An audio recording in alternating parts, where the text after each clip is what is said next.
I'm standing in my backyard in Birch Ridge, hose in one hand, coffee in the other, watching a line of tiki torches march into the tree line like drunken soldiers.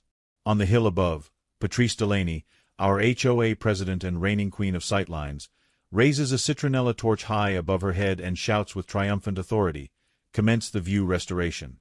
The woods answer with a whomp that rattles my coffee mug. A squirrel sprints past me, smoking slightly, its tail singed and its dignity in tatters.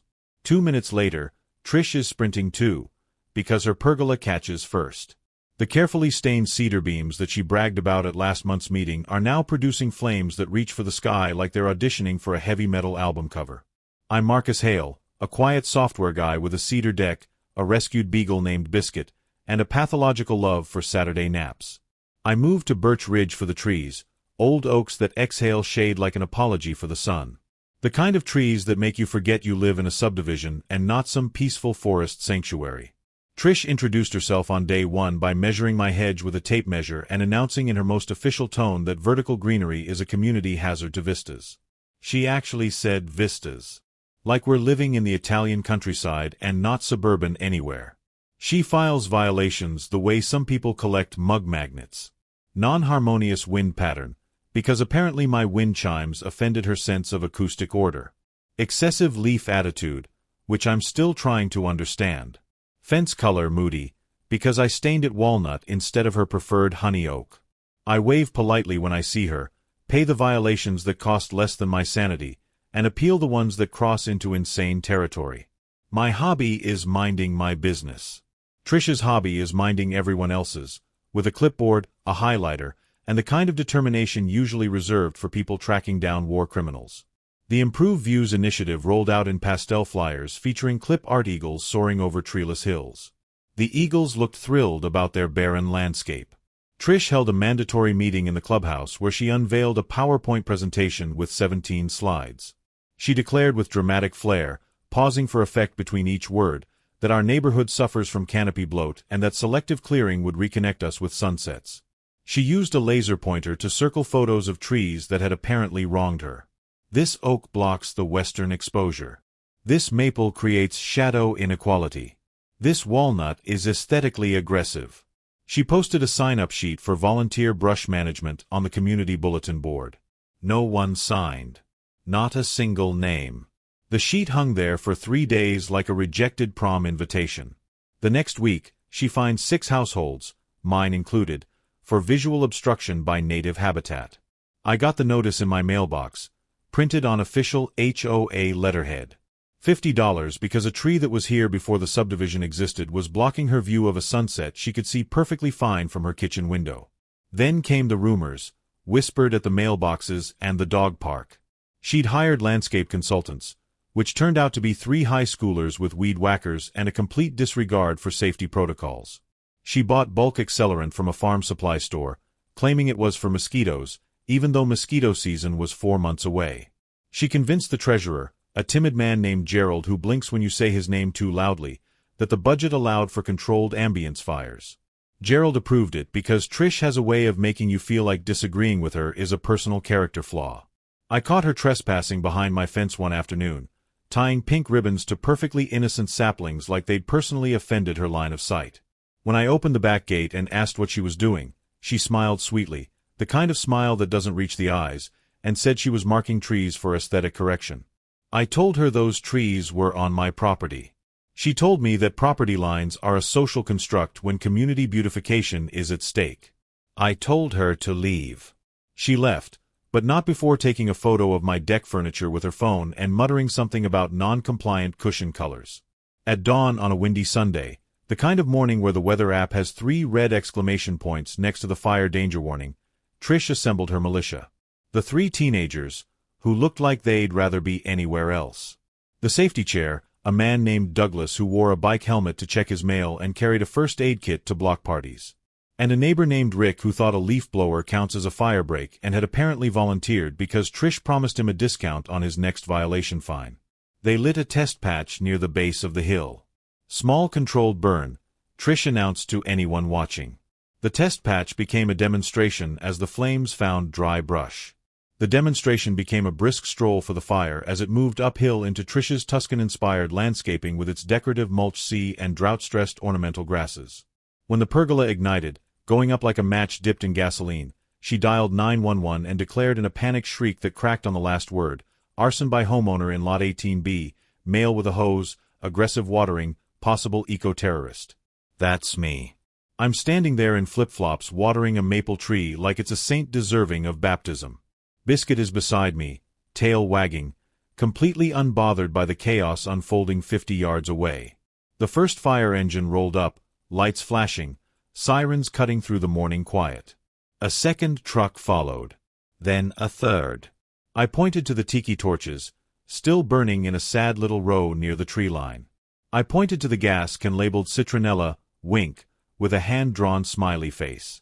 I pointed to the HOA memo titled View Enhancement Burn that was duct-taped to a stake near the ignition point like some kind of deranged art installation.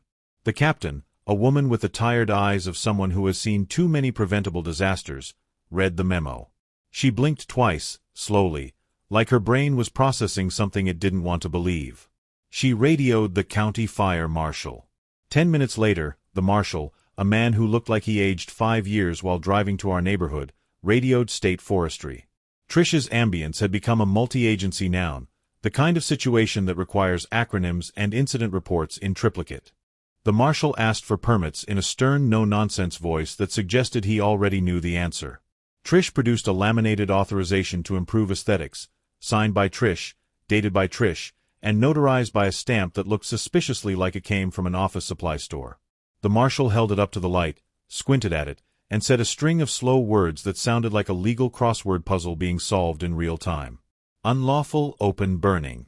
Red flag conditions. Negligent ignition near structure. Reckless endangerment of protected woodland. He kept going, adding charges like toppings on a pizza nobody ordered. Meanwhile, the HOA's insurance rep arrived in a sedan that screamed, "I'm here to deny your claim." He looked at the flames chewing through Trish's pergola like it was an appetizer. He looked at the budget spreadsheet showing purchases of controlled burn kits, which were actually tiki torches from a clearance sale. He looked at receipts for 5 gallons of citronella lamp oil and 3 bags of fire starter cubes. He asked coldly, with the kind of professional detachment that makes your blood run cold, who approved this expense. Trish pointed at the board. The board, gathered in a nervous cluster near the mailboxes, pointed at the floor. Gerald mumbled something about being on vacation when the vote happened. A neighbor named Pauline rolled up on her bike with her phone held high like a torch of truth. She had a video. On the screen, Trish was rehearsing her pitch in front of a mirror in the clubhouse. "Once the trees are gone, your Zillow will soar," she'd said on camera, gesturing wildly with both hands. Property values through the roof. Unobstructed western views. Sunset equity for all. She'd practiced this speech. Multiple takes. The video was 2 minutes long. The marshal took the phone, scribbled notes in a small leather notebook, and turned to me with genuine appreciation in his voice. "Mr. Hale, thank you for your garden hose and for not being insane." That's a direct quote. I nodded. Biscuit wagged. The fire crews boxed the blaze before it ate the woods entirely, but not before it leapfrogged onto Trish's roof, turning her Tuscan-inspired dream home into toasted nightmare fuel. The cul-de-sac watched as firefighters sawed into her shingles, creating holes that spewed smoke like tiny volcanoes. Trish tried to hand the captain a citation book, insisting that the fire department was parked in a red curb zone and violating the guest parking policy. The captain ignored her and continued directing her crew with hand signals. The insurance rep, now flanked by a very serious man from the state environmental agency who wore a badge and carried a folder thick enough to be a weapon, informed her that intentional, unpermitted burns void coverage. Full stop. No exceptions. No appeals. The rep read from her own email, recovered from the HOA server, with deliberate emphasis on every damning word. Accelerants to overcome damp wood. Ignition during red flag warning. Awareness of wind patterns.